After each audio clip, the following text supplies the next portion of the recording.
That's a tough one. I thought to be a man, it means to be the head of the household. Sports. Riding motorcycles. Don't cry, get back up if you get hurt. Never to show fear. Strong and a source of support for those who need it.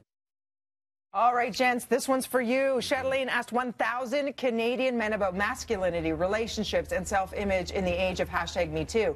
Their responses, as you heard just a sample there, were eye-opening. Joining us today to take us through the survey is executive editor Christina Vardanis. And Frankie, as our man here today, we want to say, and Papa, thank you for joining us. I'll be throwing to you a lot through this. Because that's the whole point, is inclusivity. Yep. The whole point of the survey was we know that kind of going forward after Me Too, in order to kind of find real change, men need to be a part of the solution. But I think a lot of them are not quite sure exactly how to join the conversation, because maybe they're afraid of saying the wrong thing, or maybe they feel alienated by Me Too. So, you know, we thought this is a really interesting moment because it's such a complex moment and it's such an emotional moment.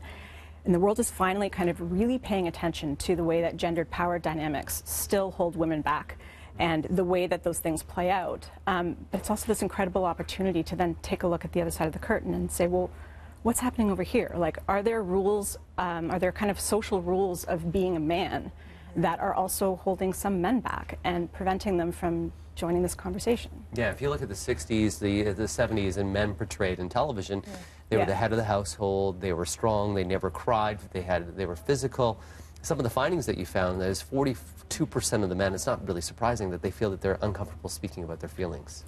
A lot of people were, I think 1/3 total said that it was only 1/3 of men total that said that both parents, so their mothers and their fathers, told them that they could be comfortable talking about their emotions and their fears. So when you think about how that leaves 2/3 of men without a model for how to do that, with their father, doing it comfortably in the home, that tells you a lot about why there might be some difficulty now. That's really high. And when you think about that, you cite other authors who say this is where you run the risk. If you're afraid to talk amongst one another, guy to guy, or with your wife, your friends, what do? You go online.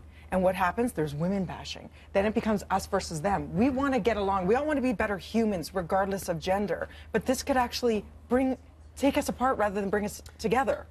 Well, yeah, I mean, this is something that Rachel Giza, who's the editor-at-large at Chatelaine and a columnist, explores in depth in a book that she has coming out in May on kind of the expectations of masculinity and boys and young men. And she also writes an essay that's part of our package that's online right now. She's spent 3 years talking to educators and sociologists across the country who are looking at kind of these strict definitions of manhood that still exist, and what happens when young men and boys especially feel like they don't have safe spaces to explore their fears, explore their anxieties, or ask embarrassing questions about things, or ask questions about how they're seeing the world versus how they're being told to see the world.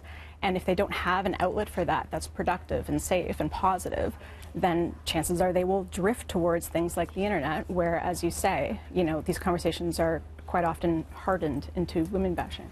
And when you think of it, I speak to a lot of my friends that are executives and some that are just plumbers, and right now they're afraid to speak.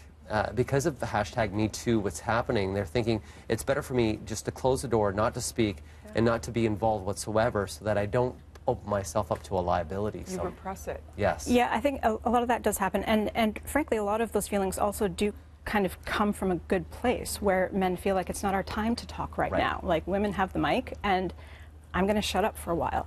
And that's valid. That's completely valid. But I think that we're really missing out on an opportunity here if we don't take the chance to kind of look at how stereotypes for both men and women are holding people back.